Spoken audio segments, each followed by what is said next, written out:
¿Cuántas promesas te han hecho que no se han cumplido?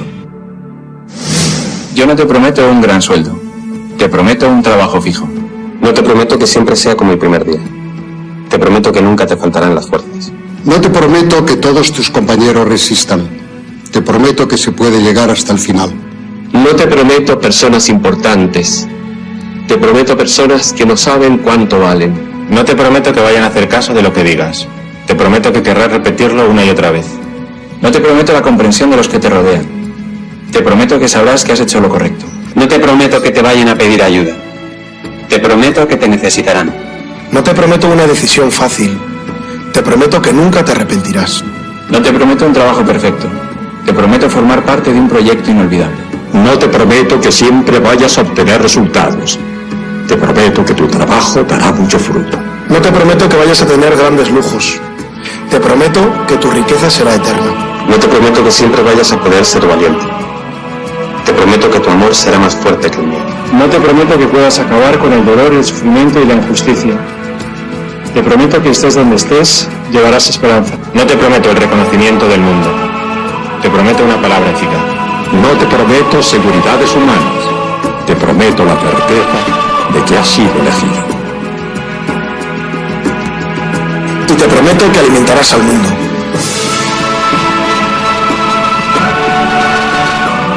Unirás corazones. Acompañarás a los que sufren. Confirmarás a los que quieren ser fuertes. Experimentarás con ellos la verdadera alegría. Sumergirás a los hombres en la verdad. Y serás sacerdote, testigo de Jesucristo.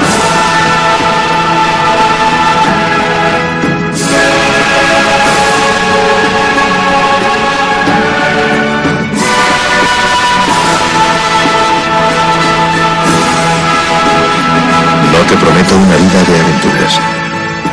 Te prometo una vida apasionante.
El peor analfabeto es el analfabeto político. No oye, no habla, no participa de los acontecimientos políticos. No sabe que el costo de la vida, el precio del poroto, del pan, de la harina, del vestido, del zapato y de los remedios dependen de decisiones políticas. El analfabeto político es tan burro que se enorgullece y ensancha el pecho diciendo que odia la política. No sabe que de su ignorancia política nace la prostituta, el menor abandonado y el peor de todos los bandidos, que es el político corrupto, mequetrefe y lacayo de las empresas nacionales y multinacionales. En 1984, una camarera de Los Ángeles descubrió que las máquinas iban a tomar el control del mundo. Se llamaba Sarah Connor. Le dijeron que estaba paranoica, la encerraron. 40 años después, otra persona está diciendo algo muy parecido. Viste de blanco y no lleva una escopeta. Su único arma es un documento de 100 folios. En ese escrito, que ha titulado Magnifica Humanitas, están las claves para defender a la humanidad del poder de la IA. La amenaza que el Papa León XIV ve es más difusa que un ataque de Skynet y no está tan lejana en el tiempo. El peligro del que nos está avisando está ya aquí, en tu móvil, en tu trabajo. La mayor amenaza de la IA, según el Papa, no está en que nos elimine físicamente, que también, sino en que nos transforme en algo distinto a lo que como humanos estamos llamados a ser. No máquinas perfectas con capacidades superlativas, sino humanos plenos, frágiles, libres y capaces de amar. Seres que viven en un contexto en el que nunca están solos. El mundo en el que deberíamos dirigirnos, según el Papa, es un mundo en el que las personas están en el centro y en el que las máquinas están para servir a las personas, y no al revés. Sarah Connor es un personaje de ficción de la franquicia Terminator. Hollywood la inventó como para darnos un aviso de lo que podría llegar con la llegada de la inteligencia artificial. El Papa León XIV es un ser humano de carne y hueso, y sus 100 folios llegan en el momento preciso. Los paralelismos entre lo que Hollywood imaginó en su día y lo que el Papa León XIV está viendo hoy son muchos y muy sorprendentes. Por eso, en este vídeo te voy a llevar del argumento de la serie Terminator a la encíclica Magnifica Humanitas del Papa León XIV. De la ficción a la realidad, porque a día de hoy todo está muy mezclado. Y déjame anticiparte un elemento importante. El Papa León XIV usa la inteligencia artificial como tú y como yo y le fascina en muchos aspectos. Su documento no es, por tanto, un documento antifuturo o antitecnología. Vamos a verlo. El 25 de mayo de 2026, el Vaticano publicó la encíclica Magnifica Humanitas. Este documento de no más de 100 folios. Y el subtítulo del documento creo que lo dice todo. Sobre la custodia de la persona humana en el tiempo de la inteligencia artificial. La primera pregunta, evidentemente, es ¿qué es una encíclica? Pues una encíclica es como una carta circular que un papa escribe dirigido a los fieles y a los clérigos de la Iglesia y a todo el mundo, hablando sobre temas que son especialmente acuciantes desde la perspectiva de lo que dice el Evangelio y lo que dice la tradición de la Iglesia. No es un documento dogmático, es decir, es un documento perfectamente discutible en ese sentido. Y la verdad es que yo no había visto nunca una encíclica con tanto impacto. Magnifica Humanitas se ha convertido en un bestseller en algunos países y ha sido comentado por todos los medios de comunicación de cierta influencia en el mundo. Ha tenido mucho impacto. Una novedad importante que ha traído esta encíclica es que por primera vez en la historia el propio Papa estaba presente en la presentación. Y no solo eso, sino que estaba rodeado por distintas personas implicadas en el futuro de la inteligencia artificial, como por ejemplo uno de los fundadores de Anthropic llamado Chris Olah. Lo comenté en este vídeo sobre la historia de Anthropic, que sabéis que es una IA que en este momento está en el primer plano de la actualidad en todo el mundo y que os sugiero que veáis. La primera diferencia entre León XIV y Sarah Connor es que Sarah Connor habla en sus películas de un peligro futuro, pero el Papa León XIV está hablando de un peligro actual, presente en este momento. Y para entender aún más el origen de esta encíclica, hay que decir que el Papa León XIV es matemático, es un agustino matemático, estudió la carrera de matemáticas, por lo tanto entiende bastante bien los fundamentos de lo que es la inteligencia artificial a día de hoy. Y nada más ser elegido, elige el nombre de León XIV como un homenaje a León XIII. Fue el Papa que condujo a la Iglesia a través de la Segunda Revolución Industrial, a finales del siglo XIX, escribió una encíclica que se llama Rerum Novarum, que tiene una importancia muy singular en la historia de la Iglesia y de la sociedad de la época. Porque en aquel momento la sociedad se estaba industrializando, llegó la electricidad, llegaron el uso del acero, llegó el ferrocarril, etc. Y hubo un montón de cambios muy grandes en las sociedades. Con esos cambios muchas personas se trasladaron del campo a la ciudad y empezaron a trabajar en fábricas, en unas condiciones que eran verdaderamente miserables. Y en ese momento surgen también la idea de fondo para construir una sociedad desde el puro capitalismo y la idea para generar una sociedad desde el marxismo, y el Papa combate ambas concepciones en esa encíclica. Y un segundo paralelismo entre León XIII y León XIV. León XIV elige ese nombre específicamente porque cree que la sociedad afronta en este momento un cambio absolutamente trascendental con la llegada de la inteligencia artificial, que tendrá impacto en todos los aspectos de la vida humana, de las sociedades, de las industrias, de todo el mundo. En la saga Terminator, el juicio final ocurre en un día, en el momento en el que las máquinas se despiertan y deciden lanzar un ataque nuclear contra el mundo. El Papa no está viendo un juicio final en un momento específico, sino más bien un goteo de acontecimientos que son la consecuencia de la adopción de la inteligencia artificial en el mundo y de la difusión de esta nueva tecnología. Y suena así. Un algoritmo te niega un crédito o un trabajo y nadie sabe explicarte por qué. Dejas de ser una persona con una dignidad propia y pasas a ser un perfil como el de un Pokémon. Tienes un score, eres un factor cuyo valor está en el rendimiento. Tu hijo deja de hacer preguntas porque la IA se las contesta todas y con eso pierde la curiosidad y el interés por seguir aprendiendo. Deja de formarse y deja de pensar por su cuenta. Y por último, como las preguntas las responde siempre una misma tecnología, porque la tecnología está en manos de muy pocas personas, las respuestas que recibimos nos convierten en seres completamente homogéneos, completamente iguales en nuestra manera de pensar. Eso es el juicio final de la encíclica, no una rebelión de las máquinas, sino la rendición silenciosa de lo que nos hace ser humanos. ¿Está el Papa en contra de la inteligencia artificial o está la Iglesia Católica en contra de la inteligencia artificial? No. Está muy a favor del desarrollo que conllevará la inteligencia artificial, pero siempre que preserve la dignidad humana.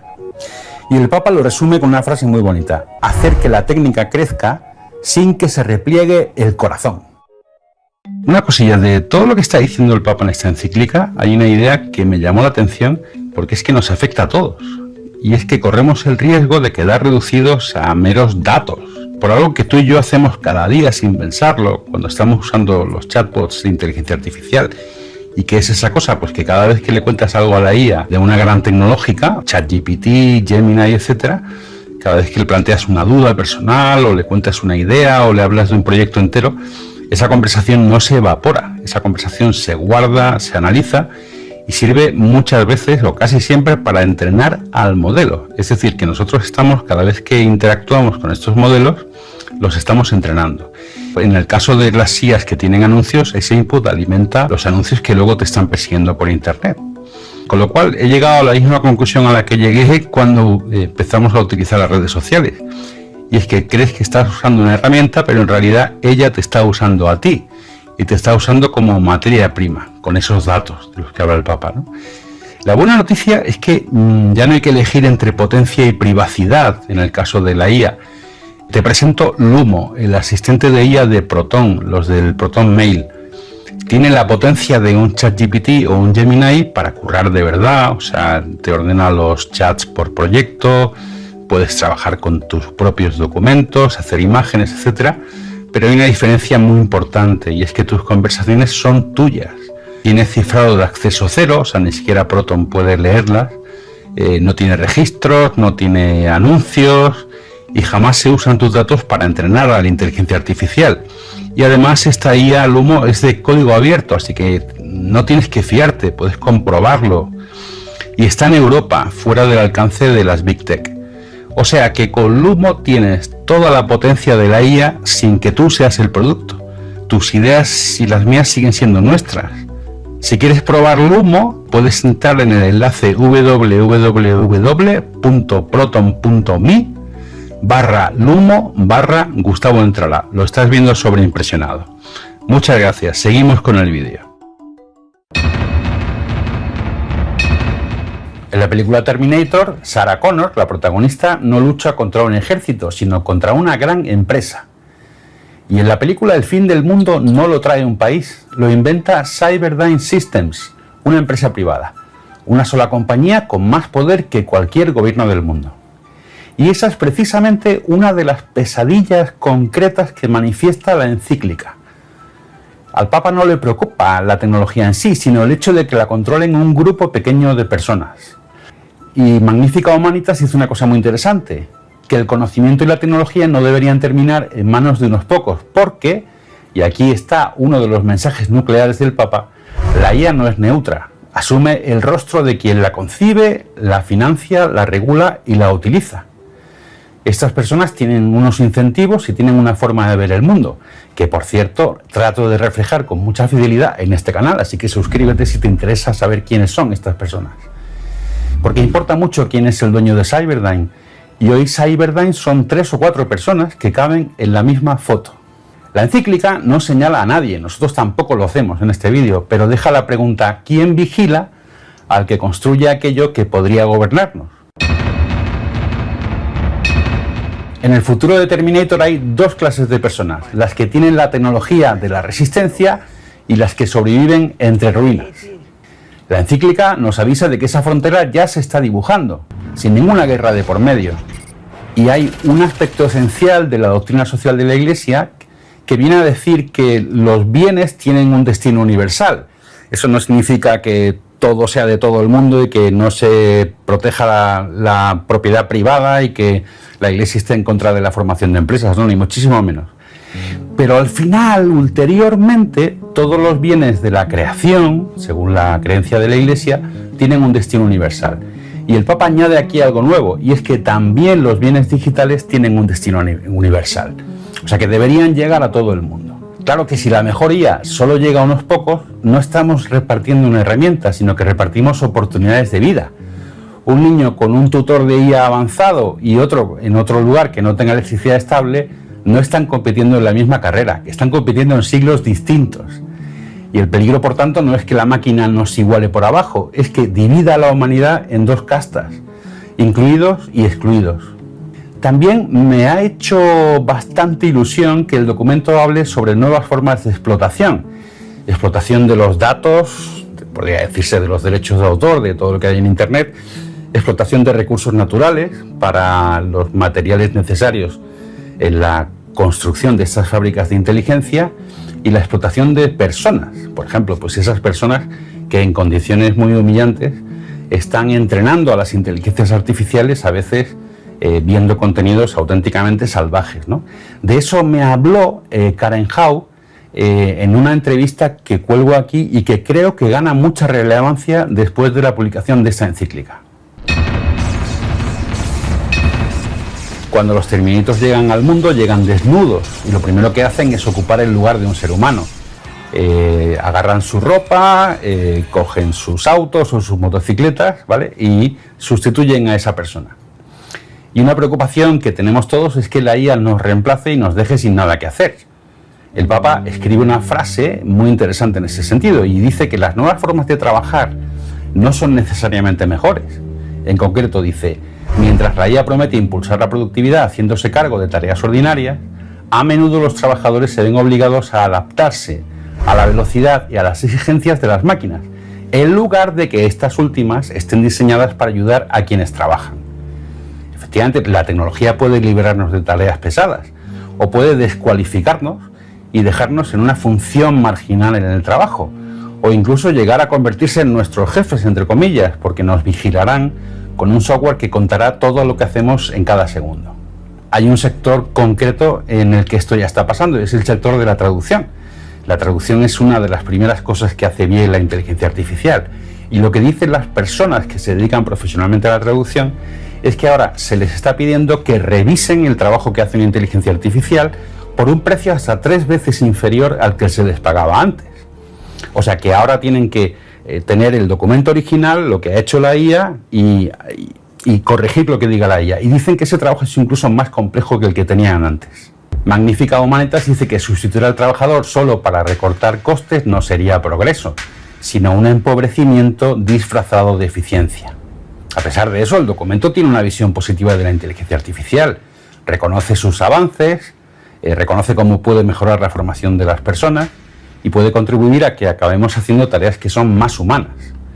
Todo eso suena muy bien, pero si a la hora de la verdad la tecnología no pone a la persona en el centro y la considera como un cuello de botella de la productividad, pues ahí tenemos un problema. Y eso del cuello de botella me parece interesante decirlo, porque estoy viendo en una buena parte de las cosas que dicen las personas que trabajan en los laboratorios de inteligencia artificial, cuando hablan de la explosión de productividad, siempre hablan del ser humano como el cuello de botella que dificulta esa productividad. Magnífica Humanitas acepta que la IA va a transformar profundamente el mercado laboral. Lo que defiende es que el trabajo siga siendo una dimensión esencial de la vida humana y que la sociedad no termine sacrificando esa dimensión en nombre de la eficiencia o del beneficio económico. La dignidad del trabajo es una cuestión muy relevante para todos. Es lo que impide que un humano acabe siendo lo que era el Terminator, una mera función que ejecuta y no pregunta, o que se pase el día en casa perdiendo el tiempo. El paralelismo más obvio que existe entre la serie Terminator y la encíclica Magnífica Humanitas es el de la violencia contra los humanos. Skynet no era un robot, era un sistema de defensa militar, una IA a la que los humanos entregaron las decisiones sobre la vida y la muerte. Y un día simplemente empezó a decidir de forma autónoma. La encíclica dedica su capítulo más duro exactamente a eso, al uso de la inteligencia artificial en la guerra. Dice que la revolución digital está cambiando la gramática de los conflictos y que será más fácil matar si se hace de una forma impersonal. Y suelta una frase muy contundente, y es que no existe ningún algoritmo que haga la guerra moralmente aceptable. ¿Qué quiere decir aquí el documento? Pues quiere decir que la tecnología no libera al conflicto de su inhumanidad, solo hace que la capacidad de matar sea más rápida y más fría, y convierta a las víctimas en datos. Y eso es lo que era Skynet en la serie Terminator. No es el hecho de que una máquina odie a la humanidad, sino la comodidad de los humanos que en un momento dado deciden trasladar a la máquina la decisión de a quién matar y cuándo. Por eso el Papa pide algo que parece imposible. Yo creo que es de lo más difícil que ocurra en la realidad por la influencia de este documento, que es desarmar la IA, sacarla de la competición militar. Llegamos a la parte más profunda de la encíclica y quizá a la parte que más enemigos tiene en Silicon Valley. Para situarte en el tema, te cuento que en la película Terminator, en la 2, había un personaje, un Terminator, el T-1000, que estaba hecho de metal líquido, o sea que se recomponía a sí mismo, que no sentía dolor, que no sentía miedo y cuyas heridas se cierran completamente solas, ¿no? Era un ser, entre comillas, que eludía la muerte. Y ese es precisamente el sueño de una buena parte de la industria tecnológica de Silicon Valley, que consiste en superar los límites del ser humano, superar nuestra corporeidad, superar a la humanidad en sí, ¿no? Y tiene un nombre, el transhumanismo, y su versión extrema es el posthumanismo. Bueno, existen en Silicon Valley proyectos que hablan de la IA en términos casi religiosos. Hablan de construir una superinteligencia que sea como un dios digital que nos salve de nuestras propias limitaciones, que decida mejor que nosotros y que quizá nos sustituya en muchas facetas de la vida. Y ahí ese es el punto en el que la encíclica se planta. Dice que el límite no es un error de diseño, sino parte de lo que somos. El ser humano, para Magnífica Humanitas, no florece a pesar del límite, sino a través del límite. ¿Qué es lo que hacía humana a Sarah Connor o a su hijo John Connor en la película? No era su fuerza, sino, aunque tenía mucha fuerza, sino su miedo, su cansancio, el hecho de que sabía que podía morir y aún así, a pesar de todas sus limitaciones, seguía luchando porque creía que valía la pena conservar la humanidad, ¿no? El T-1000 no tenía ningún límite y es el monstruo de la historia. Sarah Connor los tenía todos y es la heroína. El Papa que nos pide o que sugiere que no deberíamos intentar ser máquinas perfectas, Nos sugiere que no nos avergoncemos de ser frágiles, porque en esa fragilidad que tenemos aprendemos a cuidar y a ser cuidados, aprendemos a amar y a ser amados, y aprendemos a abrirnos al otro para convivir. Y construir un Dios digital para escapar de la condición humana no es la cima del progreso, dice el Papa, sino que sería el equivalente a crear una nueva Torre de Babel. Y vamos de la Torre de Babel, de la que habla el Papa, a una frase que se repite a lo largo de la saga de Terminator. No hace falta que la hayáis visto.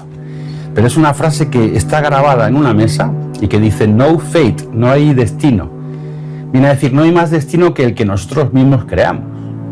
Y ese es casi palabra por palabra el corazón de esta encíclica. El Papa dice que ante la IA la elección no es entre el entusiasmo y el miedo, sino que es entre dos formas de construir el futuro, uno al servicio de la persona o al servicio del poder, y que la elección es nuestra. El futuro, por tanto, no está escrito por Elon Musk o por Sam Altman. La apuesta del documento y la apuesta de la película es que somos libres, que nos autodeterminamos y que nosotros tenemos capacidad de decisión en cómo termine esta historia. Sarah Connor terminaba la película entrenando a su hijo para resistir. Y la encíclica también termina con una instrucción de resistencia. No nos dice el Papa que apaguemos la IA. Lo que nos dice es que el progreso tecnológico solo puede llamarse progreso si permanece al servicio de la persona humana y del bien común. No nos pide, como hace Sarah Connor en la historia de Terminator, que destruyamos la máquina, sino que aprendamos a usarla. Que no abandonemos nunca el músculo de pensar por nuestra cuenta sin que nadie nos dé las respuestas preconcebidas. La camarera de 1984, Sarah Connor, tenía razón. El futuro depende de lo que decidamos los humanos ahora. Solo que esta vez no hace falta volar ninguna fábrica. Solo hace falta tener en cuenta, ante las decisiones que vayamos tomando en el uso de la IA y en lo que es la IA, que no olvidemos nunca que somos una cosa estupenda. La humanidad es magnífica, que es el título del documento. En este vídeo he tratado de reflejar con rigor lo que dice el documento de la encíclica del Papa León XIV, que ha tenido un impacto muy grande en la opinión pública, que no ha tenido tanto impacto en Silicon Valley, pero que creo que es un documento importante porque es un documento de un líder moral que tiene el mundo, que ha hecho un compendio bastante interesante no solo sobre tecnología, sino más bien sobre antropología, sobre cuestiones filosóficas, sobre cuestiones teológicas, y en fin, a mí me ha parecido personalmente un documento muy refrescante y que tendré en cuenta a la hora de considerar o de analizar la inteligencia artificial, y también a la hora de ver qué aportación puedo hacer yo o desde esta comunidad, qué aportación podemos hacer para contribuir a que las cosas mejoren y a ese futuro mucho más interesante en el que la humanidad resulte potenciada. No sé si algunos habéis tenido la oportunidad de leer la encíclica. ¿Cómo va? Buenas tardes aquí, ¿todo bien? Todo bien, sí, imagínate. Mucha felicidad provocó el día de ayer. O sea, esto dura, qué sé yo, pues creo que estamos bien por lo menos hasta el próximo partido. Hasta el viernes podemos hablar de la felicidad, de la alegría, si hablamos de fútbol, claro. ¿No sabes lo que eran? Yo escuché los últimos goles porque tenía que ir a buscar a Juan, a mi hijo, a la escuela, y los escuché en la calle. ¿No sabes lo que fue la experiencia de ir escuchando entre los balcones, las ventanas, los gritos, el grito, los festejos? La gente salía a la calle, saltaba, se cortó Corrientes y Callao y se hizo peatonal, Corrientes, o sea, fue así como, fue durísimo y tremendísimo y hermosísimo a la vez, ¿no? Sí, de todos lados. Mira, yo tengo una hija que vive en el exterior, en Londres vive, y me mandó unos videos sencillamente increíbles, pero miles de personas en Londres viendo el partido y después celebrándolo, como en Roma también hubo de eso que mandan, ¿cómo se dice? WhatsApp, pero son con imagen. Video, nene, se dice video, ¿cómo se va a decir? Bueno, está bien. Video. No me salía. Tratadme bien, soy un señor grande. Hermoso, son grandes momentos. Video, bueno, claro. pero sí, efectivamente había alegría por todos lados y se justifica. La verdad es que hay tantas cosas que nos tenemos que guardar, que nos dan rabia, bronca, frustración Sí. en ciertos aspectos de la vida. Recién estaba escuchando previamente lo que se hablaba en la 530, que cuando tenés un motivo para sentirte bien, para que valga la pena el abrazo con tu hijo, con tu amigo, con llegar a la oficina y encontrar ese clima tan pero tan grato, a mí me da la impresión de que hay que agradecerle al fútbol de vez en cuando. A veces lo acusan de ser una distracción, etcétera. Yo creo que es un mecanismo de felicidad que dura lo que tiene que durar y que luego nos llama a la realidad de los hechos verdaderamente importantes de la vida. Shutdown serían los hechos importantes después de la alegría del fútbol, porque viste que Milei quiere emular a los Estados Unidos y su nueva propuesta, imagínate, la nueva propuesta de Milei es cerrar el Estado, ¿no? Cerrar el Estado. Y entonces cuando se termina el presupuesto, ponele, presupuesto que en muchos casos ni siquiera ejecutan, pero no sé cómo lo harían, ¿no? Se termina el presupuesto de determinada dependencia estatal, lo cierran, no hay más, se cerró, está cerrado el Estado. O sea, esa es la nueva propuesta, esa es la respuesta de Milei ante la alegría argentina, no, te la baja permanentemente, ¿no? Es tan descabellado y te hace sentir muchas veces impotente, porque no es Milei. Es todo un sistema, un círculo rojo, lo que llamamos establishment, el grupo, el conglomerado de la Asociación Empresaria Argentina, ANCHAM, la sociedad rural, que tienen los empresarios mismos, incluso hasta los industriales ricos, los que son muy ricos, que ya no nada les puede afectar, que son capaces de sobrellevar una vida industrial a pérdida, como la que se lleva hace 2 años, pero ideológicamente están más cerca de todo esto que es una fantochada. Parece que no tuvieran amor por su propio país, que no vale ahora que estamos en fecha patria, que no valía la pena la lucha, para qué tanto lío con la independencia y la libertad y tanta muerte y tanta sangre regada en los campos de la Argentina para que venga este tipo a decirle a los argentinos: tomen el mar, tomen el puerto de Ushuaia, tomen los negocios, tomen el Rigi, quédense con lo que se les antoja. Yo no puedo entender que esto haya sido posible, pero sobre todo me cuesta entender que haya aquiescencia de tanta gente que maneja el poder real en la República Argentina, que sigan apañando esto. Cuando uno ve, cuando advierto que se permite la compra de armas indiscriminadamente, yo creo que el mundo de los ricos se está preparando para la guerra que habrá un día. Un día no se va a poder más y va a haber un ataque, y ellos se están como decir, preparando para esa defensa, y van a ser los únicos que tengan armas, porque ¿quién va a comprar armas cuando no puede comprar arroz y no puede comprar carne? Van a ser los que tienen mucho. Yo creo que se preparan porque se dan cuenta que lo que están haciendo en la Argentina y buena parte del mundo es una atrocidad que no se resiste y que un día va a incendiar el mundo. Están barriendo con los estados, ¿no? Me parece cuando decimos Estado, con lo protectorio de los estados, decíamos antes, con esa frase de Lula, ¿te acordás que decía el Estado es para todos, pero es más para los que menos tienen? Bueno, están queriendo revertir esa conceptualización del Estado, ¿no? Entonces barren con los derechos, con lo protectorio. Sí, yo coincido, hay una élite que es cada vez, porque ya ni siquiera es que cada vez más rica, es cada vez más rica, cada vez más poderosa, tiene cada vez más hegemonía. Construye una élite de pocos con mucho, que construye una hegemonía, y está perfecto y se naturaliza, ¿no? Después eso, bueno, después entonces tenés que lidiar con, comillas, la democracia, y entonces en las urnas entran los votos de una construcción hecha antes, ¿no? Y así es donde se, ¿cómo gana este? Bueno, así gana. Nos estábamos pasando recién con Manuel Saralegui, que está acá conmigo, un discurso del 9 de julio del 2023 con Cristina, libre todavía no estaba proscripta, hablando de la generación de commodities, la exportación de commodities. Cristina diciendo: nos crean que nos vamos a salvar exportando commodities, y estamos efectivamente en esa situación, sufriendo a pesar de Vaca Muerta y de los millones y millones de dólares que entran producto de los commodities. Sí, cuando vos ves los números son muy alarmantes, y cuando la solución es que sigan pidiendo dinero, que sigan mangando al Fondo Monetario Internacional, siendo cada vez más dependiente, más sin soberanía. Yo me pregunto, los que proceden a darle protección a un gobierno como el de Milei, ¿cuánto quieren al país? No le pueden querer mucho. La patria es Wall Street, la patria son los negocios, la patria finalmente es más Estados Unidos para ellos que la patria que se celebra mañana.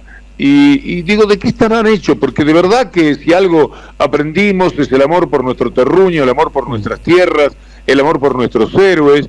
¿Dónde va quedando todo eso si lo dilapidan a cada momento? Si viene este tipo que de héroe lo único que tiene es el pelo, que él se lo debe dejar deliberadamente, como se dejaba las patillas Menem, pero que no tiene nada, absolutamente nada que ver con los deseos auténticos de libertad, de independencia, de fortaleza en su propio país, que la tiene por sí mismo y sin embargo la están regalando, la están dándosela a los Estados Unidos. Esta noche va a Tucumán el personaje, sí. Va a las 11:30 de la noche, llega a 11:30 y se vuelve a la 1, como si va, cumple y me vengo, ya salí de esto. Después de una cadena nacional, ¿no? Hay cadena nacional esta noche. Mañana a la noche, digo. Pero está bien lo que digo, que llega a las 11 y se vuelve 1:30. Sí, va por un rato. ¿Sí? Va por un rato. Un ratito. Y esto es así. No importa nada lo que la historia construyó para la Argentina o lo que le enseñaron a los argentinos, a los uruguayos, a los latinoamericanos. Importa la construcción de ese poder real que en todos nuestros países se está llevando todo por delante. Nosotros hablamos de la Argentina particularmente porque es lo que donde vivimos, lo que nos ataña, la nacionalidad de 47 millones de personas que están esperando que las cosas sean distintas, pero que también deberían recuperar todos un sentido de dignidad, sumar esos sentidos de dignidad hasta construir lo que llamamos soberanía. Y mirá cómo es el punto, que el kit de la cuestión de este rato que va a Milei a Tucumán es mostrar poder político. Increíblemente puede mostrar poder político porque se va a mostrar con gobernadores y aliados, todos los gobernadores que le recolecta Santilli de la Soga, ¿no? Digamos, con favores mediantes, porque beneficio para la gente que vive en esas provincias no hay, porque sufre la misma política que sufre el gobierno nacional, pero va a ser una demostración de fortaleza política. Por eso, viste, hay que desandar un montón, va a haber que reconstruir no solo la economía, no solo la política, va a haber que reconstruir una cantidad de sentidos que permiten que los diarios digan, ¿no? Después del día de la independencia argentina, que Milei se mostró, ya te lo adelanto, que Milei mostró fortaleza política con gobernadores y aliados. Sí, que siga hambreando a la gente, que me parece el músculo se le va a debilitar, porque ellos juegan con la macroeconomía, ahora les dio por eso, juegan con el poder que les confiere ser una colonia de los Estados Unidos y que se vuelven poco menos que intocable, pero el hambre avanza, la frustración también. Yo creo que está muy dura la vida para la inmensa mayoría de los argentinos. En algún momento se le puede terminar. El drama que si cierran el Estado, que para mí ya lo cerró cuando dijo shutdown, una cosa por el estilo, y digo, ¿dónde está el Estado? Si no está el Estado para la educación, no está el Estado para la salud, no está para las personas con discapacidad, no está para contemplar mejor la vida de nuestros jubilados y que tengan acceso a los medicamentos y a una mínima dignidad, por lo menos desde el punto de vista económico, para poder sobrellevar su vida. Si la gente muere más del 23 para el 24 y del 24 para el 25 porque no tiene medicamentos, porque, bueno, ni hablemos además de la salud mental. Si esto es así, y si no estamos haciendo una mala lectura y nuestro contacto con la gente nos está ayudando a ver la verdad, bueno, en algún momento esto lo van a tener que pagar y se van a meter a Jaldo y a Puyaro y a todos esos gobernadores que van. Mira, no hay palabra para mí más desprestigiada que gobernador. Me dicen gobernador y tiemblo. Por supuesto que están las excepciones, que nosotros las determinamos, pero no debe haber nada más desprestigiado en materia de palabras en el mundo de la política que gobernador. Mirá que los senadores tienen lo suyo y los diputados también en el reproche que se le puede hacer. Pero a mí me decís gobernador y me provoca una cierta repulsión la idea, porque son tan vendidos, son tan entregados, tienen tantas mentiras detrás de su vida, están tan arrodillados ellos frente a Milei como Milei frente a Trump, y eso nos compete a todos. En consecuencia, vos decís que muestra poder político por tener los gobernadores. Sí, en todo caso, un poder político muy inmoral. Agustín Caballero entra en escena para hacerte una pregunta. ¿Qué tal, Víctor Hugo? Buenas tardes. Está complicado el tema de la voz. Pero te quiero consultar, ¿ya pudiste describir a Messi? ¿Lograste encontrar algún adjetivo? Porque yo todavía no. No, va a ser muy difícil. Vamos a tener que recurrir, un abrazo a Agustín, a los grandes escritores, los que saben decir con pocas palabras algo. Yo en Qatar jugaba con lo de Aladino porque estábamos en un lugar de cuentos y me parecía que, bueno, Aladino le iba muy bien, pero ahora ya pasaron 4 años, él tiene 4 años más y sigue siendo una auténtica maravilla. Yo he dicho algunas cosas, pero no sé si alcanzan a representar lo que sentimos por Messi, lo que sentimos frente a aquellos hechos y personas que nos ayudan a vivir mejor, que nos dan formas de alegría, que los hace mucho más trascendentes. Estoy hablando de todos los artistas del mundo, y Messi ahora es el mayor artista. ¿Te fijaste cómo inclinó el cuerpo y cómo le pega con el revés del pie izquierdo en el segundo gol? Eso es arte. Eso es arte, repentización del arte. Cómo paró la pelota con un taco mágico aquel día que le vino un pase del costado acá en el Campeonato del Mundo, no me acuerdo contra quién fue el gol, y cómo paró la pelota. Hay respuestas de la técnica de Messi que son sencillamente asombrosas. Así que la descripción de Messi está en espera y quizás no aparezca. Es también un genio táctico, ¿no? Me di cuenta. Bueno, ahora empezó a hablar un poquito más de táctica, pero hay un movimiento ayer que es, en efecto, el movimiento que termina dándole el triunfo a Argentina, que es cuando Messi decide por propia cuenta correrse hacia la derecha, ¿no? Y evadir el cerco que tenía Egipto. Tenía 3-4 jugadores por delante y otra línea por detrás incluso, y él, volcándose hacia la derecha, evade todo ese cerco egipcio y luego también tiene la tranquilidad y el perfil perfecto para tirar primero el centro del gol y luego el segundo centro que termina deviniendo en esa volea espectacular, ¿no? Sí, fue parte de la fascinación que generó el equipo. Yo, aún perdiendo 2-0, seguía viendo muy bien a la Argentina por control de pelota, por la calidad del manejo que tenían, por la apertura del juego a los costados, porque no dudaba totalmente de que Egipto pudiera controlar semejante embate, porque no era el pechazo, la garra, como suele decirse, el cruzar la mitad de la cancha y pegarle hacia el área a ver qué pasa. Era construir permanentemente una llegada con una capacidad técnica para mí deslumbrante del equipo argentino, y además realizada, llevada a cabo en el marco de una derrota que se estaba produciendo en esos momentos y que los dejaba afuera del Campeonato del Mundo. La Argentina tuvo mucho carácter, mucha presencia, mucho juego, y Messi, por supuesto, la expresión más alta. Gracias, nene. Gracias, Víctor Hugo. Será hasta la próxima. Te mandamos un beso enorme. Bueno, ¿cuándo juega Argentina? El sábado. El sábado, bueno, hablaremos el lunes seguramente. Así es, seguramente. Gary dice que te está escribiendo, ya te está escribiendo. Le mandamos un beso a Bea. Te mandamos un abrazo beso a Gary. Y ahí le Gary mandamos. Es un amigo. Le mandamos Chau, un chau. beso. Gracias, nene. Víctor Hugo. Gracias, nene. ¡Fuera! ¡Fuera! ¡Fuera, Yankees de América Latina!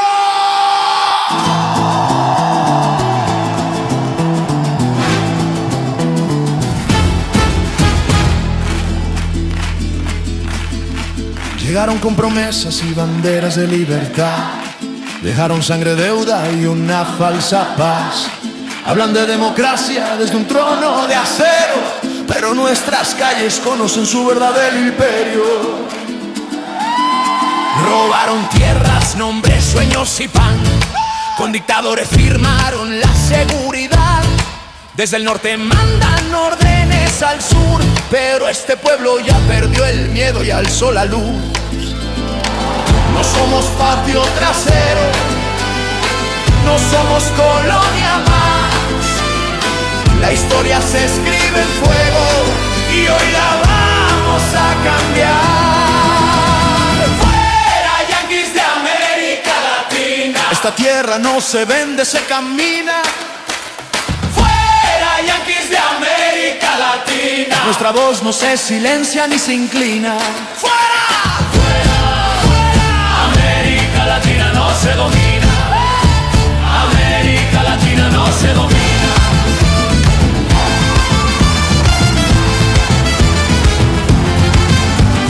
Países militares sobre pueblos sin voz. Corporaciones mandando más que Dios. Llaman ayuda al saqueo legal, pero la dignidad no la pueden comprar. Desde el río Bravo hasta la Patagonia, un mismo grito rompe la hegemonía. Indígena, obrero, estudiante y canción. Somos millones latiendo en revolución. No somos su negocio, no somos su botín. Aquí manda la memoria de los que lucharon hasta el fin. Fuera yanquis de América Latina. Ni bloqueos ni balas nos arrodillan. Fuera yanquis de América Latina. Soberanía viva, libre y combativa. Fuera, fuera, fuera. América Latina no se domina. América Latina no se levanta.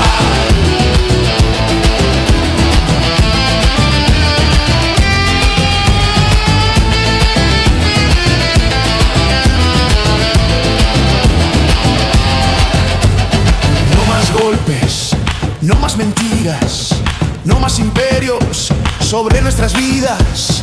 La patria es grande, la lucha también. Si tocan a uno, respondemos 100. Fuera yanquis de América Latina. Desde el barrio hasta la cordillera. Fuera yanquis de América Latina. Este continente ya decidió su bandera. Fuera.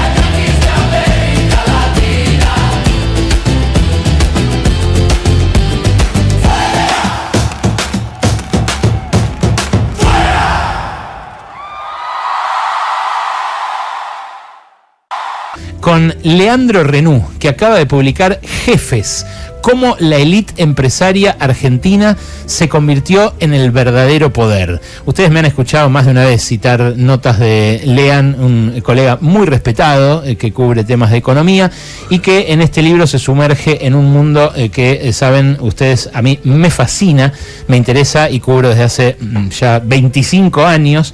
El libro lo terminé de leer anoche y me encantó. Lean, gracias por venir esta tarde. A vos, Ale. Gracias a ustedes. Estoy muy contento de estar acá. Es la primera nota en la radio y con vos tenemos una relación de años, así que... Bueno, contame, ¿qué te movió a sacar este libro ahora, con estos temas, con estas hipótesis, con este debate? Bueno, me parece que es necesario instalarlos. El objetivo del libro es que se empiece a hablar, que es algo por lo que peleamos algunos pocos, de que se empiece a hablar del poder económico como un actor central de la política. Viste que hay como una cosa del empresariado diciendo, el Estado me da esto, me quita esto, me perjudica en esto, ¿por qué no hacen algo mejor para nosotros? Como que alguien que lo mira de afuera, digamos, si fuese un vecino que observa la situación de un Estado que ejerce y en realidad son parte del problema y de la solución a la vez. Son actores centrales de la política. Nosotros tenemos periodísticamente una herencia muy de los 90, que puede venir un poco más atrás, pero en los 90 se profundiza, que es un periodismo, si querés, económico, primero muy alejado de la visión política y segundo, muy afín a los sectores de poder en la manera de pensar. este no es un libro, como tampoco lo es el tuyo, ni anticapitalista, ni respetuoso y sin códigos con los empresarios. Simplemente lo que quiere es contar que hay un foco de poder que hoy está corrido de la lectura de los medios. O sea, vos ves lecturas mayoritarias de periodistas económicos. Primero, hay muy pocos que hagan periodismo económico político, son contados con los de una mano. Y segundo, no hay ninguno que no haya dejado ese trauma noventista de que si vos criticás lo que los empresarios hacen, vos sos antiempresario.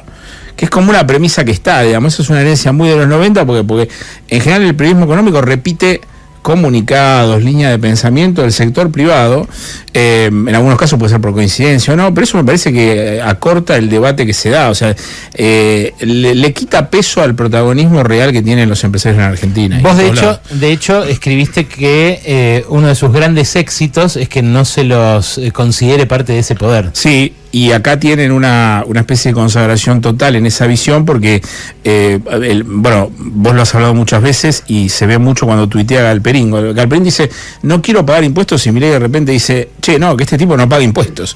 Entonces vos decís, pero estalla la Matrix, digamos, cuando vos ves que pasa eso y vos decís, a ver, ni Macri decía una cosa así públicamente. O sea, Macri nunca dijo, che, que Galperín no paga impuestos. Medio lo deslizaba. Acá hay una especie de desembozo de la situación que pone, digamos, yo ahí en el libro evalúo 3 periodos históricos que para mí son de la consolidación del poder. Uno es la dictadura, que es la base estructural de todo esto, la otra es la década del 90, y el tercero es el de Milei. Vos rescatás a una figura que es muy interesante en la historia del establishment, que es la de Roberto Roca, el papá de Paolo, que en una entrevista en el 99, 2 años antes del colapso de la convertibilidad, dijo: el 1 a 1 no es para siempre. Y claro, eso que parecía solo una discusión sobre el tipo de cambio o sobre el esquema de la convertibilidad, era una discusión sobre el perfil productivo del país. Exactamente. ¿Crees que ya no hay referentes empresarios que tengan un proyecto productivo en la cabeza, o que sí los hay, pero no lo dicen o lo dicen solo a medias? Los hay, pero en que haya o no haya, el Estado tiene mucho que ver. Cuando viste que hay siempre una comparación con los empresarios de Brasil. O sea, vos necesitas a lo largo del tiempo generar... Bueno, Brasil tiene un banco público que financia la producción a tasas recontra competitivas. Entonces, medio que el Estado te hace socio a los empresarios del proyecto, no ideológico, del proyecto de desarrollo del país. Vos acá eso no lo tenés. Entonces, como andás de barquinazo en barquinazo, la respuesta es un poco más profunda, digamos. Es el que genera las condiciones para que los empresarios se alineen es el Estado, no es al revés. De hecho, el proceso de empoderamiento del poder económico tiene que ver con un achicamiento del poder del Estado. Acá hay un parteagua que es el año 2011. Yo ahí cuento...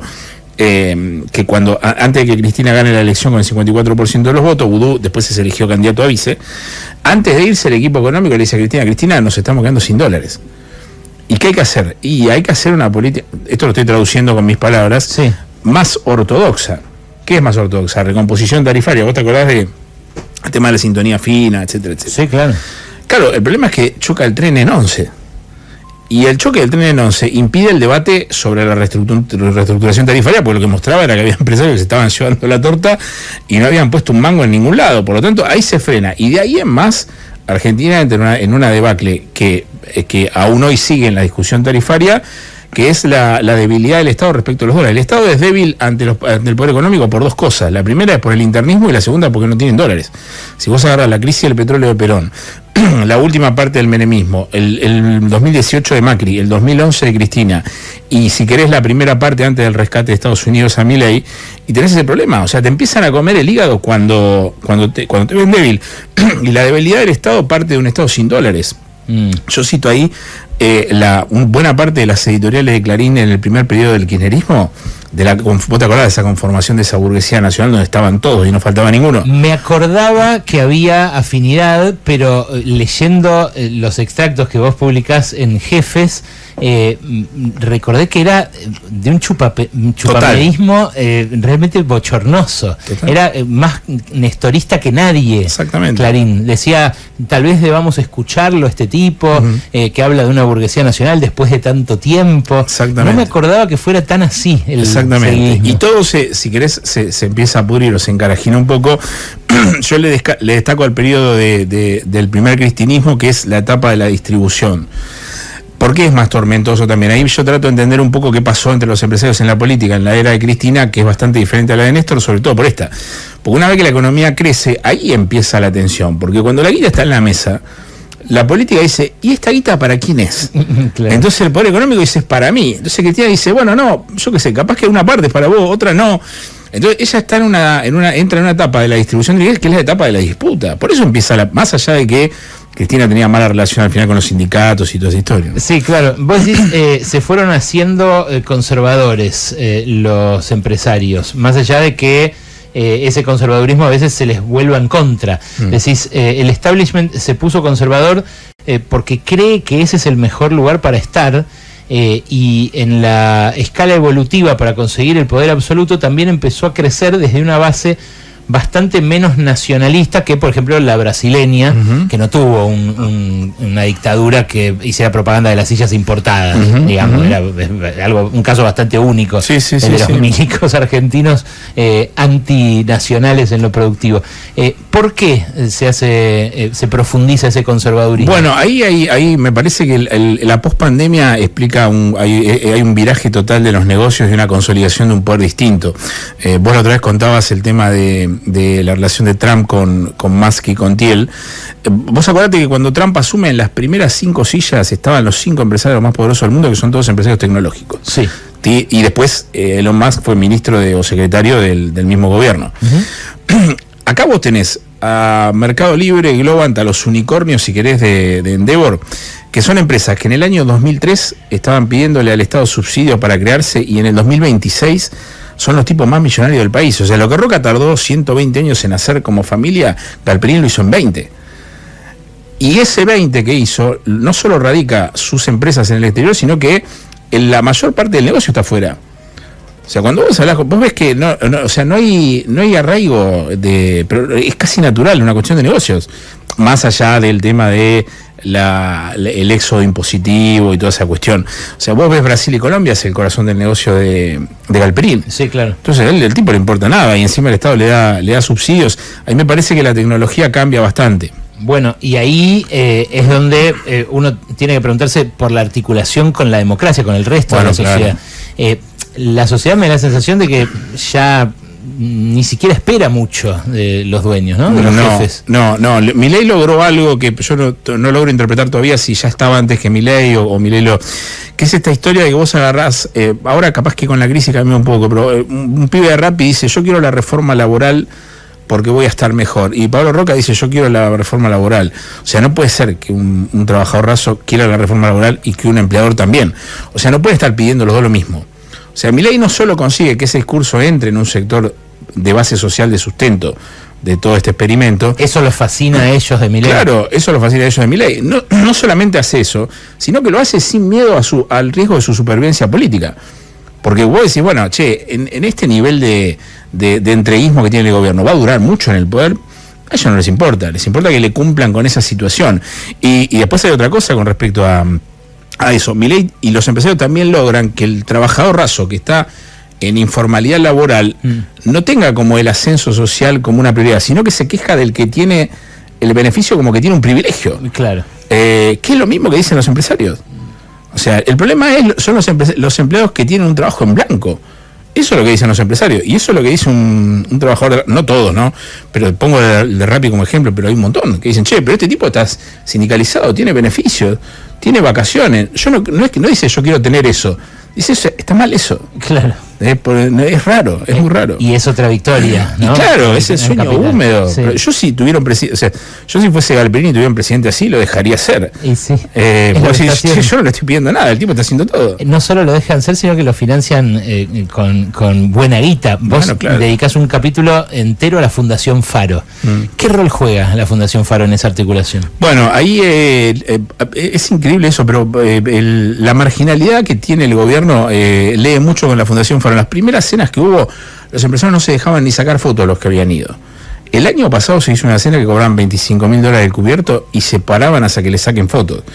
Y el otro día, Agustín Laje, que es el gerente de la Fundación Faro, admitió en una entrevista televisiva que todos los empresarios grandes de Argentina ponen plata ahí. Que es como una situación que no se entiende. De hecho, vos decís, ¿para qué es la plata que está ahí? O sea, ¿financia una campaña? Sí, por ahora está financiando la promoción de tweets y posteos en Instagram y en Facebook. Por eso. Se gastaron, ¿cuánto eran? ¿1.200 millones de pesos? Sí, eso Chequeado hizo una investigación sobre eso. Lo que pasa que ahí el conflicto que tenés es que antes te aparecían los unicornios y ahora de repente el presidente de la Unión Industrial, Martín Rapalini, con los números que vos diste antes de la industria, va a una cena de recaudación de fondos de un gobierno que destruye la industria. Claro. Entonces vos decís, ¿qué pasa acá? Es todo como muy raro, por eso digo, los que como vos y yo tenemos años viendo, porque esto no, o sea, estos libros no se hacen instant books, vos necesitas un recorrido de mirar para entender, porque si no, no entendés nada. A vos te tiran, si viene el marciano, viste, Milei dice, si viene un marciano, vos traes un marciano y tratás de entender esto, no entiendes nada. Es difícil. Es difícil. Es difícil. Es Leandro Renú, a quien acaban de escuchar. Él publicó Jefes, este libro bajo el sello de Aguilar, cómo la élite empresaria argentina se convirtió en el verdadero poder. Hay nombres, hay apellidos, eso siempre es valioso en la pluma de un periodista con firma. Es valioso, digo, porque uno sabe que detrás hay un chequeo, una conversación, que lo que se dice se discutió debidamente, y hay nombres pesados, nombres de esos que en general a uno le dicen mejor no menciones, ¿no? Para seguir trabajando en los medios, para seguir publicando, para seguir creciendo. Él tiene la gentileza de hacerlo y yo lo valoro mucho. Así que interesados en este tema, vayan a buscarlo, lean. Gracias, Ale querido, a vos. Gracias, Ale querido. Hoy, por eso les digo, Caputo aprovecha el Mundial y mete más deuda. Me cambió el editorial Fer Alonso hace media hora cuando me dijo boletín oficial. Fíjate, porque lo que Caputo anunció esta semana de que nos iba a clavar más deuda, hoy nos la clava. Acá está el secretario de Finanzas y el secretario de Hacienda. ¿Qué nos meten? Son tres... Son dos deudas, una con el Banco Santander y el BBVA por 2.000 millones, es un solo crédito que toman los dos juntos, y el otro es con el Deutsche Bank por 1.200 millones. En total 3.200 millones que son garantizados por los organismos internacionales, el BIRF y el BIR. Bueno, esto es lo que mostrábamos esta semana. Esto está hoy en Boletín Oficial, hoy, hace un ratito. Son tres resoluciones que están en el Boletín Oficial. Esto es muy impresionante porque es un gran negocio. Por ejemplo, el negocio de las comisiones. En ese mismo documento que les mostré recién, te dice cuánto se va a llevar cada uno de estos bancos de comisión por hacer este negocio. Y es una comisión bastante alta. Se van a llevar el 0,5% del monto total del préstamo. Ahí dice, ¿ves? Artículo 2. Reconócese al Deutsche Bank, London Branch, una comisión del 0,50%. Ustedes, 0,5 es poco, no es poco, estamos hablando de números grandes. Ustedes calculen que si son 3.200 millones de dólares, la comisión es de 160 millones de dólares. Pero esto es la comisión, no son los intereses, no es lo que hay que volver. Esto es la comisión por hacer la manganeta. Pero además, particularmente el Deutsche Bank, es el ex empleador, ex entre comillas, de Caputo y de Santiago Bausili. Es más, cuando Santiago Bausili iba a asumir en este gobierno, tenía una causa judicial porque durante su anterior gestión con Macri había utilizado también al Deutsche Bank como colocador de deuda del gobierno de Macri y Caputo, y el Deutsche Bank se había llevado una comisión mientras él, Bausili, seguía cobrando de ese banco por un acuerdo de ex empleado. Cuando Milei dice lo voy a poner en el Banco Central, logra que le limpien esa causa de Comodoro Pi y asumió limpito. Y ahora lo vuelve a hacer. Vuelve a poner al Deutsche Bank como el colocador de una parte de estos 3 tramos de deuda de 1.200 millones de dólares y va a llevar el 0,5%. Si yo saco el 0,50% de 1.200 millones, son 60 millones de dólares que se lleva el ex empleador de Caputo y Bausili. ¿No les toca nada a ellos? ¿No les toca nada a ellos? Tenemos que hacer una gran manifestación, una pueblada para sacar a todos estos jueces de mierda, pero una pueblada de verdad, una pueblada contra los jueces, una pueblada que demostremos como el 20 y el 21 de diciembre que el pueblo está harto y podrido y que tiene que salir a la calle. Si no nos animamos a hacer una cosa como el 20 y el 21 de diciembre, aunque nos caguen a palos, ya sé que nos van a venir a pegar. Pero lo más importante es hacer una pueblada contra todos los jueces atorrantes que... Pueblo que escucha, únete a la lucha. Pueblo que escucha, únete a la lucha. Pueblo que escucha, únete a la lucha. Pueblo que escucha, únete a la lucha. Pueblo que escucha, únete a la lucha. Pueblo que escucha, únete a la lucha. Pueblo que escucha, únete a la lucha. Pueblo unido, nunca vencido. Pueblo unido, nunca vencido. Y luche, luche, luche, no deje de luchar. Y luche, luche, luche, no deje de luchar. Por un canto de obrero, obrero y popular. Y luche, luche, luche, no deje de luchar. Pobre el pobre que no luche, siempre callado nomás. Le han de robar su guitarra, nunca más ha de cantar. Y luche, luche, luche, no deje de luchar. Y luche, luche, luche, no deje de luchar. Por un canto de obrero, obrero y popular. Y luche, luche, luche, no deje de luchar. Pueblo que escucha, únete. ¿Qué cosas tiene mi pueblo que no las puedo callar? Cualquiera viene y le ofende y él calladito nomás. Pero guarda al que trampea, pero guarda al que le miente, porque mi pueblo no es tonto, porque mi pueblo es valiente, porque mi pueblo algún día cuando la sangre reviente habrá de salir cantando con un fusil en la frente. Y entonces no habrá más niños durmiendo bajo los puentes, ni obreros, ni campesinos, siempre apretando los dientes, porque mi pueblo es de machos y nadie me lo desmiente. Y luche, luche, luche, no deje de luchar. Y luche, luche, luche, no deje de luchar. Por un canto de obrero, obrero y popular. Y luche, luche, luche, no deje de luchar.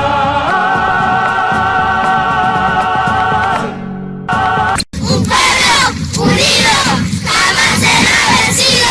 Un pueblo unido jamás será vencido. Un pueblo unido jamás será vencido. ¿Cuántas promesas te han hecho que no se han cumplido? Yo no te prometo un gran sueldo.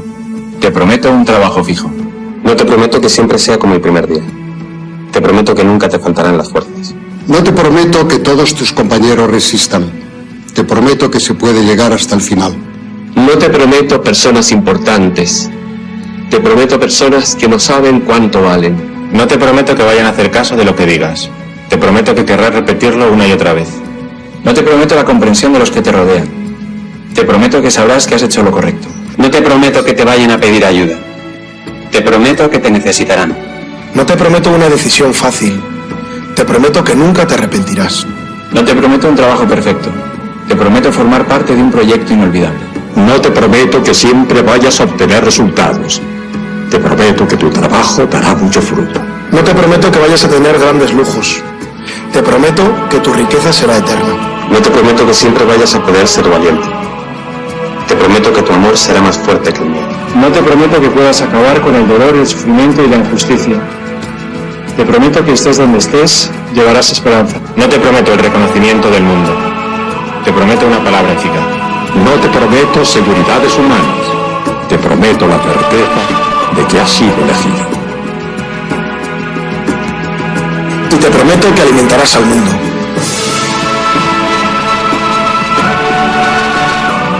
Unirás corazones. Acompañarás a los que sufren. Confirmarás a los que quieren ser fuertes. Experimentarás con ellos la verdadera alegría. Sumergirás a los hombres en la verdad. Y serás sacerdote, testigo de Jesucristo.